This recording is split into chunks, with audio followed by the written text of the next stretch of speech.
welcome to the debut of the Home Team Friday preview show alongside Michael Gilbert. I am Randall Parmley. Every Thursday during the season, we'll get you ready for each week's slate of games. And remember, this is only online, so you can find each new show each week Thursday here on TriStateHomepage.com. All right, we put a lot of work into deciding exactly how we wanted to expand our coverage this year for Home Team Friday, and we thought, you know what, let's just go ahead and start Friday night on Thursday night this year. So we got a lot of fun. We got a lot of things in store for you. We're going to have a lot of fun with this show also. It's going to be a little off the wall, but hey, enjoy it. All right, let's go ahead and get the show started with headlines for week number 1. Owensboro will get the season started tomorrow night without one of their biggest weapons. Monty Owsley will miss the entire season with a knee injury. Now, he tore an ACL in the offseason, and of course, he was one of the Red Devils' most explosive players last year. Owsley had over 1,000 yards receiving at 11 touchdowns. He also ran for 712 yards and 10 more touchdowns. So the Red Devils are definitely losing a big-time weapon right out of the gates. And you can tell from those highlights, he was a beast. Also, big news for Central football. The Evans brothers have been cleared by the IHSAA, and they'll be eligible to play this season. Torjan and Trajan Evans return to the Bears program after leaving in the spring of 2018. This is good for Central. Torjan had over 2,600 yards and 32 touchdowns as, get this, Randall, a sophomore, and Trajan was an all-conference defensive back. Those are 2 studs for the Bears program. Yeah, that's right, then. And at Jasper, it is a new era. Tony Lewis is the Wildcats' new head coach. He replaces longtime head coach Tony Aarons. And talk about long runs. Jasper is only the third, or I should say Lewis is only the third coach at Jasper in the last 60 years. Of course, legendary Jerry Brewer roamed the sidelines from 1959 to 2002. And then Aarons led the Wildcats from 2003 to 2018. So some pretty big shoes to fill for Lewis. All right, let's talk about those top 3 headlines. And of course, let's go back to Monty Owsley, first of all, at Owensboro. Man, the Red Devils took a big hit right out of the gates, losing what was one of the most explosive players in all of Western Kentucky, Michael. Coach Fallon's going to really have to do some digging on the offensive side of seeing who's going to get the ball, how are they going to spread out their offense, and who's going to score consistently, because he was there all the time, whether it was in the slot, whether it was a running back. So really his presence will be missed, and Jay Fallon will have to do some digging and maybe some puzzle piecing to figure that out. And keep in mind, they're also having to replace Will Warren at quarterback. Yeah, he was really good too, MVP nominee. So really this offense, they have good players. Let's not doubt exactly. Owensboro. But really good, when you lose 2 guys that have been within your system and then they're no longer there, you're going to have to start making some changes. All right, at Central, the big story in the SIAC is Torjan and Trajan are back. And Torjan ran for over 2,000 yards a single season as a freshman. He joins a backfield that already has Brendan Schutte. So now the Bears have 2 2,000-yard rushers in that backfield. Talk about loaded. The Central's absolutely loaded. And don't forget, Torjan, all SIAC as a defensive back. Plus, they have a couple more Evans there. Jonell had a touchdown in a scrimmage Friday night. I think all 3 of those guys had touchdowns Friday night in their scrimmage against Gibson Southern. They're a trio of threats. Just looking at Torjan, and he didn't skip a beat returning for the Bears. This guy has all the stuff, and he's explosive. He makes plays in the open field, and I really see the Bears focusing around him and how he will score. And also Schutte, you can't forget about him, 1-2 punch. The Bears, they're going to be good offensively, and I know they're going to have a new quarterback, no Brennan Harper this year, but I don't think they skip a beat, and I think their skilled players are going to make up a lot for their offense. We're going to talk more about the Bears a little bit later on. All right, our third headline was there's a new head coach at Jasper. That doesn't happen very often. No, it doesn't. And they have a pretty good head coach. Tony Lewis, of course, won a state championship in Class 4A at Wrights, went to Henderson, left the Colonel, spent a couple years down in Florida, and now he's back in Southern Indiana at Jasper, one of the all-time premier programs in Southern Indiana. I think with a new change comes new opportunity and new expectations, Randall. I think with him at the helm, Jasper's going to want to win, and they're going to want to do it soon, and hopefully even they get that started on opening night. So if you're a Jasper fan, you got to be excited. And I'm kind of curious to see what type of offense that Jasper rolls out with. Of course, Lewis ran the spread at Wrights. He ran the spread at Henderson County. Jasper hasn't ever run the spread. They've been more of a traditional punch you in the mouth running attack and sprinkling in some throws. So I still think Jasper's going to run the football a lot. It'll be interesting to see how that spread offense. Maybe a little play action. Maybe catch some defense offside. I think he will do something where he learned some of his other stuff from previous schools to implement that into Jasper. All right, let's take a look at the opening night schedule of games that you will see tomorrow night on Home Team Friday, the season debut, 10:35 on ABC 25, and we're getting the season started with 13 games on the big show. And let's start in the SIAC. Vincennes Lincoln will be on the road at Bosse. Memorial opens up the season on the road at Jasper. We talked about the Wildcats. That is this week's Home Team Friday showdown. North is at Princeton.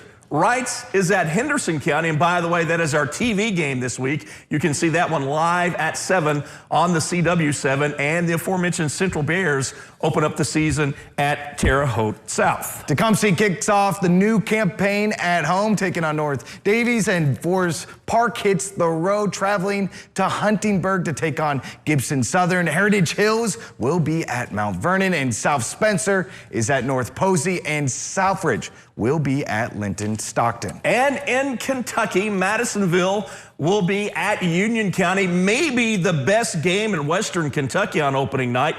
Warren Central out of Bowling Green will be on the road at Apollo, and Owensboro Catholic opens up the season at home, taking on Ohio County. All right, let's break down a couple of those matchups now. We're going to call it the Big Three. Our first game is Madisonville at Union County, and I think this will be an absolute dandy. Madisonville North Hopkins may be the best team in Western Kentucky this season. The Maroons went 10-3 last year, and they won a district championship. They got a good quarterback, including that guy, running back Jariah Hightower, who may be the best player in the tri-state. He ran for 1,700 yards last year and 23 touchdowns. Michael, he will give the Braves fits tomorrow night. That is certain. And this is a good Western Kentucky showdown tomorrow night, Randall. Union County had a good season last year as well. The Braves went 7-4, and they have talent back, including quarterback Solomon Tion, but it's that defense that's going to have to play well tomorrow night, and they will try to slow down Madisonville. The D was very good in a scrimmage just a few weeks ago, holding Owensboro Catholic to just 7 points. And that defense will be huge. You're exactly right, because the goal and game plan number one is going to be slowing down Jariah Hightower. Here's what Owensboro can't get caught up in, because Madisonville ran this a lot last year. Play action. If they go all in, stopping the run, then Madisonville has the capability and the guns to throw a big deep pass and score on you. That's the beauty of having a really talented running back, is that you can get creative with your play calls, because the defense is going to be so anxious,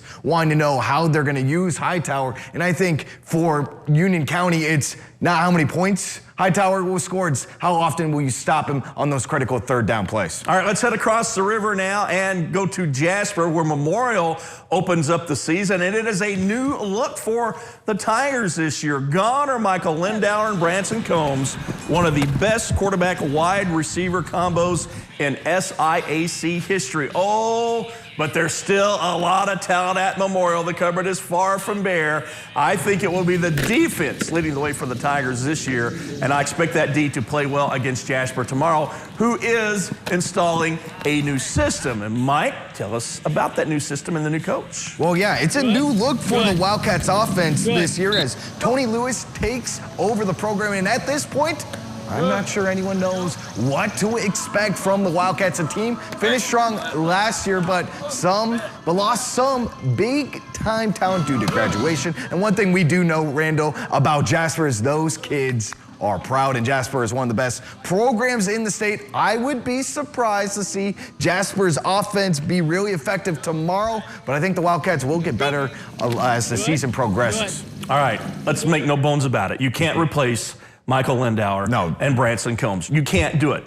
However, Memorial still does have good weapons on offense. They have Finn McCool. I think this will be his team this year. And that defense was really good last year. I think they got a lot of pieces to the puzzle back again this year. And I really think that they will come to play tomorrow against Jasper. I think that they're going to be out and try to prove to everyone we're a lot more than Branson Combs and Michael Lindauer. I think the whole state runner-up thing will guide this team and motivate Memorial. And I think John Hurley has always said, anytime you visit practice, he says it's the next man up. Everyone has to be ready. And I really think that's going to be a staple of this team as you try to replace Branson Combs and you try to replace Michael Lindauer. But this team's still good, and I think people need to realize that. And Jasper is going to want to come out and prove a statement in week number 1, game number 1. We may have a new coach, but our coach knows what he's doing, and Tony was going to look for a statement in week number 1 for Jasper. Great game, great game. All right, and by the way, that is our home team Friday showdown tomorrow night. All right, our third game is North at Princeton, and I think North, I'm telling you, Michael, they are going to surprise some teams this year. The Huskies have looked really good on video this preseason. They've got a lot of starters back from last year's team that did have a few bright spots. Now, despite the record, they look good at times, and I think North sees this as an opportunity to set the tone for the season. I think they will be fired up, and I think they get the win tomorrow night at Princeton.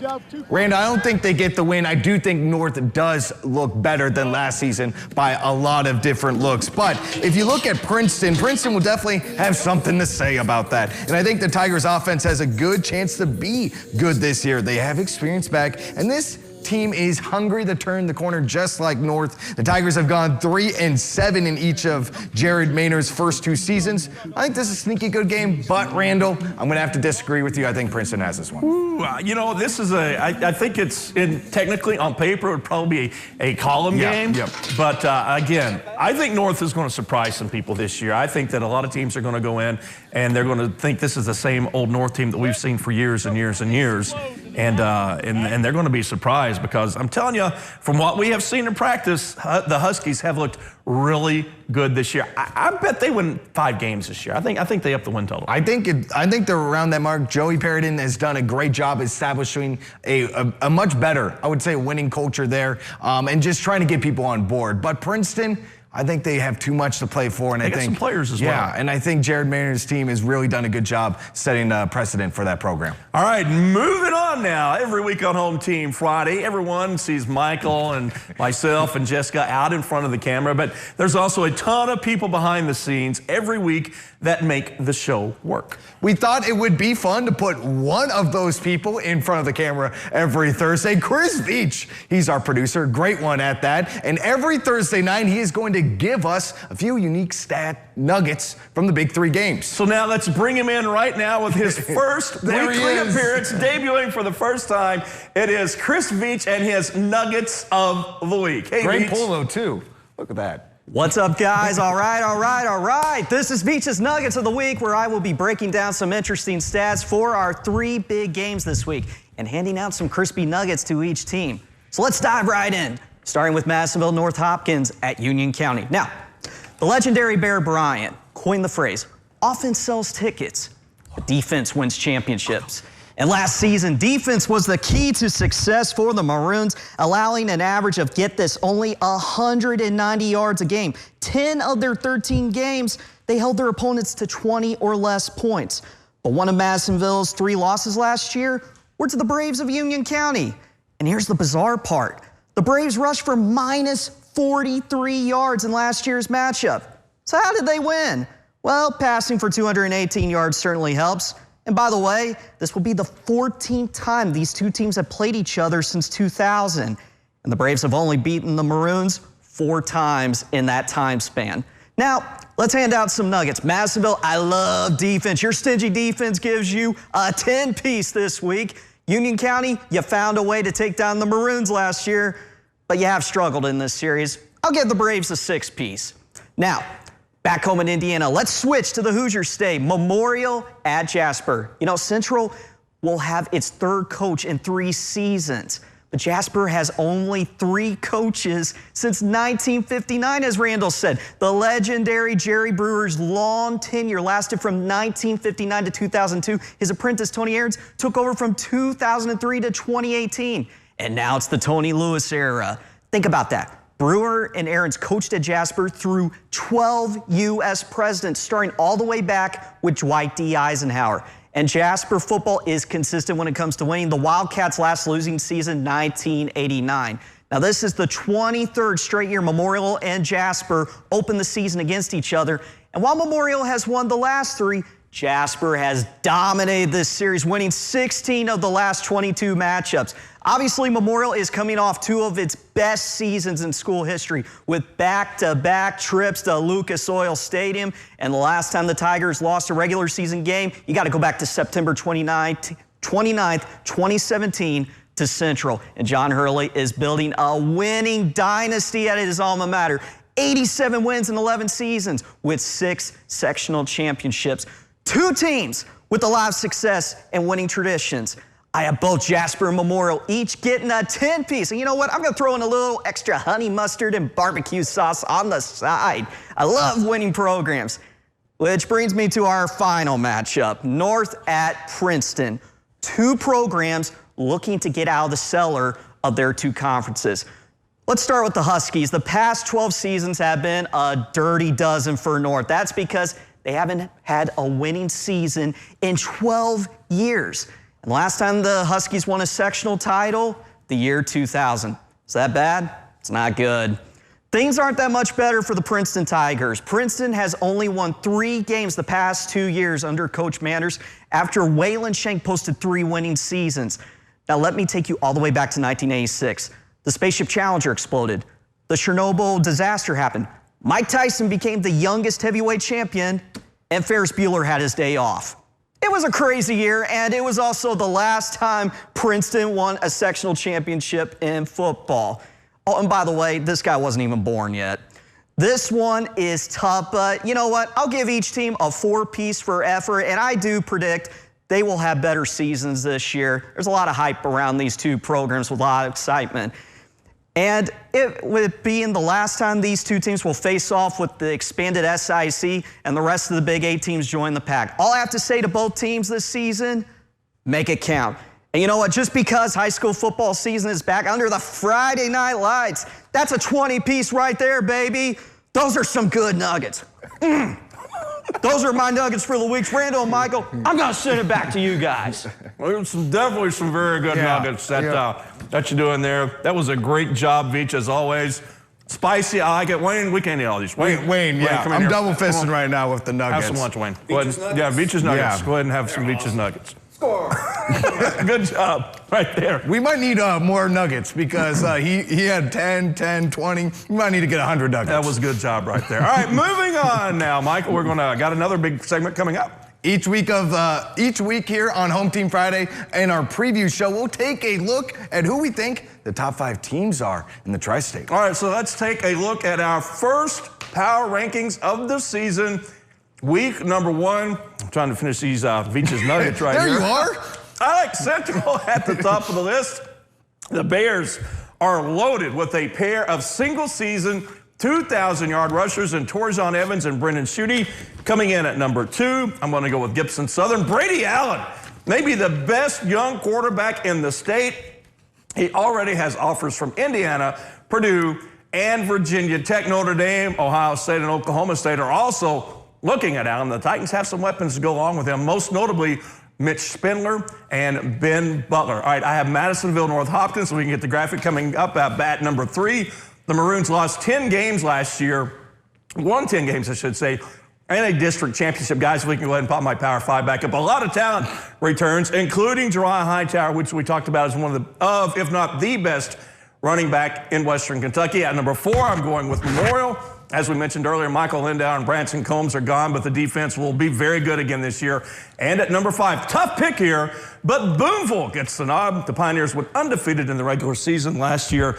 They lost a beast in Luke Connor, but quarterback Jackson Phillips is back, and he will be the driving force behind the offense this year. Michael, what do you have? Well, I agree with Randall. I think this one is pretty self-explanatory as the top team in the Tri-State. You have the Central Bears, and as we pull up another graphic. Torjon Evans is just going to be that guy around the tri-state. Brent Schutte too. These are going to be a 1-2 punch. They both showed early flashes in their scrimmage against Gibson Southern, and Schutte should be that extra zip for that Bayer offense. Plus Central, a lot of skilled players in their arsenal. And at second, Gibson Southern, just like Randall, quarterback Brady Allen enters year 2, and he was pretty darn good as a freshman. So he has a lot of guys he can toss that pigskin to, like Mitch Spindler and Ben Butler both. Plus the Titans, they have a chip on their shoulder from seeing how their season ended last year.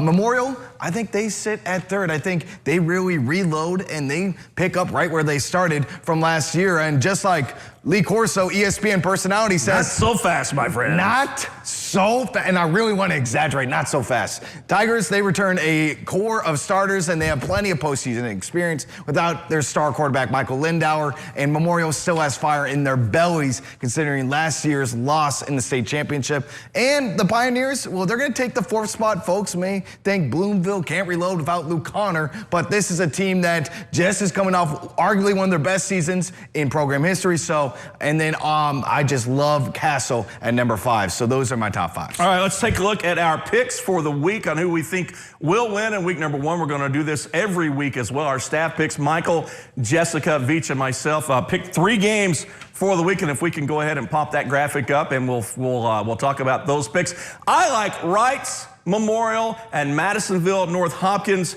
in week number 1. I like Wrights, Memorial, and upset alert. Whoa. I'm the upset guy. Union County, the Braves are going to pull one off against Madisonville That would be North a Hopkins. big win for Union County at home if they can pull it off in week 1. Jessica and Veach, well, they agree with me. Wrights, Memorial, and Madisonville North Hopkins, the winners. And again, we're going to keep a running tally all season long on who does the best job picking the games, and be interesting to see who goes on top for week number 1. Michael, number 1. Yeah, we'll see if Union County pulls off that upset. We'll see. I'll have a good lead. I'll have a good lead. All right, that's all the time we have for our first episode of the Home Team Friday preview show. Again, don't forget, Michael and I will be here on TriStateHomepage.com every Thursday to break down each week's slate of games. And don't forget, Home Team Friday tomorrow night, 10:35 on ABC 25. That's all the time we have. Thanks for watching. See you next week.